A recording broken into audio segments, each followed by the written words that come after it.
बसपा नेता मारा गया। योगी की पुलिस ने उसे भेज दिया ऊपर। बहुजन समाज पार्टी का नेता विधानसभा चुनाव लड़ चुका था। 29 केस को धारण किया था, जिसमें हत्या, राहजनी, लूट, अपहरण ऐसे केस थे और 1 लाख रुपए का इनाम भी उसके ऊपर था। बसपा ने उसे विधानसभा का चुनाव लड़ने का ऑफर, न केवल ऑफर दिया बल्कि टिकट भी दिया और बहन जी आई थी प्रचार करने के लिए। उस बसपा नेता का नाम है विनोद उपाध्याय। विनोद उपाध्याय पर उत्तर प्रदेश की सरकार ने, पुलिस ने 1 लाख रुपए का इनाम रखा था। 25,000 से शुरू हुआ, 50,000, फिर 1 लाख, और एसटीएफ उसके पीछे महीनों से पड़ी हुई थी। 2007 में गोरखपुर से बहुजन समाज पार्टी के टिकट पर विनोद उपाध्याय चुनाव लड़ चुका है। उत्तर प्रदेश की एसटीएफ और पुलिस ने उसे मुठभेड़ में ऊपर का रास्ता दिखाया। इस मामले को लोग अपने अपने नज़रिए से देख रहे हैं।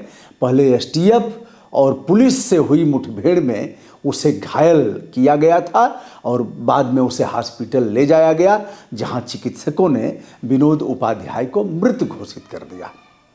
विनोद के पास से चीन की पिस्टल, 30 बोर वाली 9mm का जिंदा कारतूस और यह सब हथियार बरामद किए गए हैं।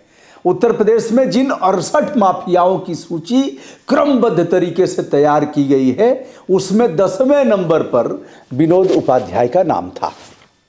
जैसा कि आप पहले भी जान चुके हैं, 68 माफियाओं की सूची बताया गया है कि क्रमवार कौन कौन लोग हैं, और पुलिस के निशाने पर वो 68 है, लेकिन कई लोग ऊपर भेज दिए गए हैं। हम उनका भी उल्लेख करने जा रहे हैं कि कितने लोग ऊपर भेजे गए हैं और 68 में कितने बचे हुए हैं। यह माफिया यह गोरखपुर से संबंधित था और गोरखपुर में इसका आतंक भी था और बाबा की आंख पर चढ़ा हुआ भी था। गोरखपुर में बाबा का कर्म क्षेत्र है। गोरखपुर से बाबा निर्वाचित होते रहे हैं सांसद के रूप में, विधायक के रूप में। तो यह 10वें नंबर पर था।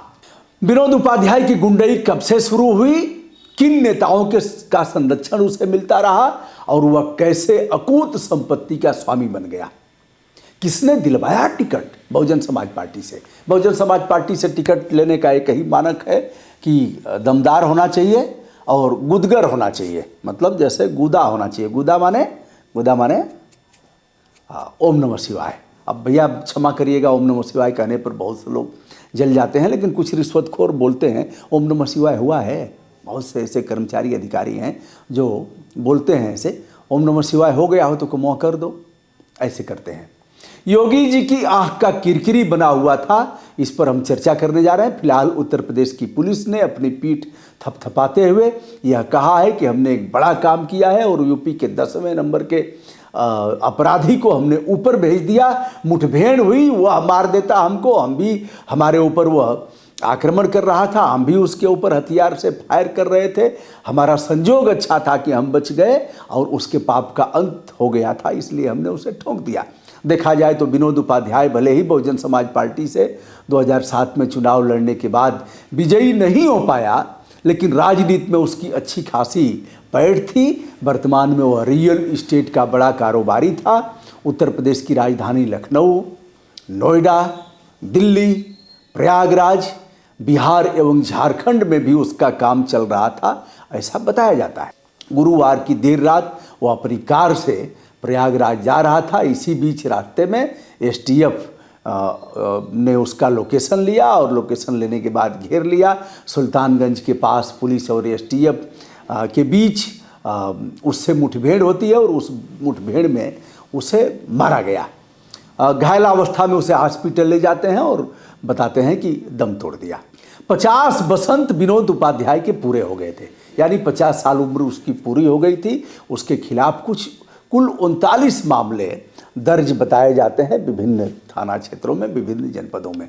प्रभावशाली होने के कारण अभी तक किसी मामले में उसकी सजा नहीं हो पाई थी। विनोद मूल रूप से अंबेडकर नगर और अयोध्या के बीच मया बाजार स्थित उपाध्याय पूर्वे का निवासी बताया जाता है। सितंबर 2023 में ही उसके ऊपर 1 लाख रुपए का इनाम घोषित किया गया था।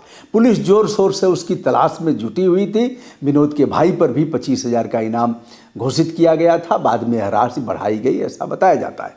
हत्या के एक मामले में उसके ऊपर कोर्ट से गैर जमानती वारंट जारी हुआ था और पुलिस उसे खोज रही थी। पहले विनोद उपाध्याय के गोरखपुर वाले घर पर प्रशासन ने बुलडोजर चलाया था।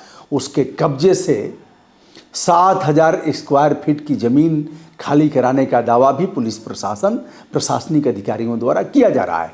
अपराध की दुनिया में विनोद राजनीति की सीढ़ियां चढ़कर सफेदपोश अपराधी बनना चाहता था। सदन में पहुंचने की उसकी इच्छा थी। उसने जान लिया था अकूत संपत्ति हम अर्जित करेंगे तो पैसा देंगे, टिकट मिलेगा और पैसे के आधार पर हम नोट बांट करके वोट खरीदेंगे, फिर पहुंच जाएंगे सदन में पहुंचेंगे तो हमारा इनकाउंटर नहीं हो पाएगा और हमें एक राजनीतिक ताकत मिलेगी। उत्तर प्रदेश की मुख्यमंत्री मायावती ने उसे संरक्षण दिया। मायावती के कर्ता धर्ता, मुख्य सूत्रधार, ब्राह्मणों के ठेकेदार सतीश मिश्रा, जो जाने माने अधिवक्ता भी हैं, उनसे नज़दीकी बढ़ाकर विनोद उपाध्याय ने 2007 में बहुजन समाज पार्टी से टिकट लिया। गोरखपुर का प्रभारी पहले बना और उसके बाद गोरखपुर सदर सीट से मायावती ने उसे प्रत्याशी बना दिया। विनोद उपाध्याय के समर्थन में उसे जिताने के लिए मायावती खुद रैली करने के लिए गोरखपुर आती हैं,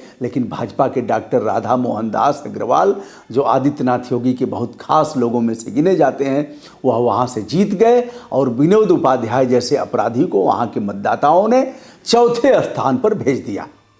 उत्तर प्रदेश सरकार ने जिन 68 माफिया अपराधी और बाहुबलियों की सूची जारी किया है, यदि विनोद उपाध्याय को जोड़कर देखा जाए तो अब तक 17 अपराधियों का इनकाउंटर हो चुका है। यह आंकड़ा 20 मार्च 2017 से अद्यतन यानी अब तक है।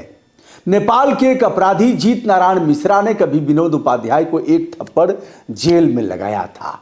विनोद उपाध्याय को थप्पड़ की चाहे जितनी चोट लगी हो, लेकिन वह चोट उसके भीतर तक घर कर गई। उसने कहा जेल से निकलो, तुम्हें बताते हैं, जेल से हम भी निकलेंगे, जेल से तुम भी निकलोगे, निकलो। जैसे ही नेपाल के जीत नारायण मिश्र अपने किसी रिश्तेदार के साथ आते हैं बाहर और जीप में बैठ करके अपने घर जाना चाहते हैं, घर जाने से पहले ही विनोद उपाध्याय ने जीत नारायण एवं उनके बहनोई गोरेलाल को जीप में बैठते ही मार गिराया। लगभग 1 मिनट सवा मिनट की अंधाधुंध फायरिंग में दोनों लोगों का काम वहीं तमाम हो गया। आदित्यनाथ योगी के निशाने पर यह तब पहुंचा जब हिंदू युवा वाहिनी के एक नेता को इसने शहर में दौड़ा करके पीटा था। किसी की हिम्मत नहीं हुई, चिल्ला रहा था, बचाओ बचाओ की आवाज़ लगा रहा था, लेकिन किसी की हिम्मत नहीं हुई उसको बचाने की। मुख्यमंत्री आदित्यनाथ योगी की आंखों का किरकिरी बन गया था। छात्र राजनीति से युवा नेता की शुरुआत करने वाले विनोद उपाध्याय को ब्राह्मण नेता हरिशंकर तिवारी का आशीर्वाद मिला था, ऐसा लोग बताते हैं। तमाम छात्र नेता अपने अपने सजातीय नेताओं के साथ जुड़कर छात्र राजनीति की शुरुआत करते हैं। हरिशंकर तिवारी, वीरेंद्र शाही, ओम प्रकाश पासवान ऐसे नाम रहे हैं जहां छात्र राजनीति की नर्सरी पुष्पित और पल्लवित होती रही है। विनोद उपाध्याय के ऊपर गोरखपुर सहित उत्तर प्रदेश के कई जनपदों में हत्या, लूट, राहजनी, अपहरण जैसे तमाम गंभीर मुकदमे दर्ज हैं। फिलहाल विनोद उपाध्याय का अंत हो गया। एक दुर्दांत अपराधी, किसी जाति का हो, किसी वर्ग का हो, किसी धर्म का हो, या लोग किसी के अपने चहेते नहीं हो सकते। अगर आप इसे अपना मानते हैं तो यह आपकी भूल है। आज यह आपके लिए काम करेगा और कल आपका काम तमाम करने के लिए भी यह काम करेगा। इसलिए इन्हें किसी जाति, वर्ग, धर्म से जोड़ करके न देखा जाए और बगैर किसी भेदभाव के शासन का यह दायित्व है, उसका धर्म है कि इनका काम तमाम करे, लेकिन विधि सम्मत तरीके से पकड़ करके नहीं ठोक सकते आप। और जल्दी जल्दी केस का निपटारा करवाइए ना, आजीवन कारावास हो जाएगा। फास्ट ट्रैक कोर्ट बनाने का अधिकार आपको है। आपकी पुलिस 1 महीने 2 महीने में आरोप पत्र दाखिल कर दे और आपका अभियोजन जम करके पक्ष रखे, कोई बहुत समय थोड़ी लगेगा।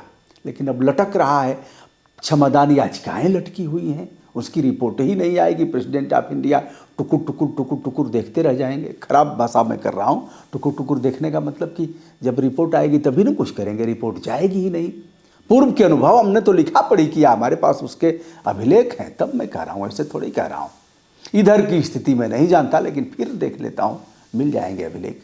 तो दोस्तों, मैं हूँ ब्रजभूषण दुबे, विनम्रता के साथ हमारा प्रणाम स्वीकार करें और आगे इस तरह की और भी वीडियो करते रहूँगा। अच्छा लगता हो तो मैं चाहूँगा आप हमारे चैनल को सब्सक्राइब, लाइक तथा शेयर करें।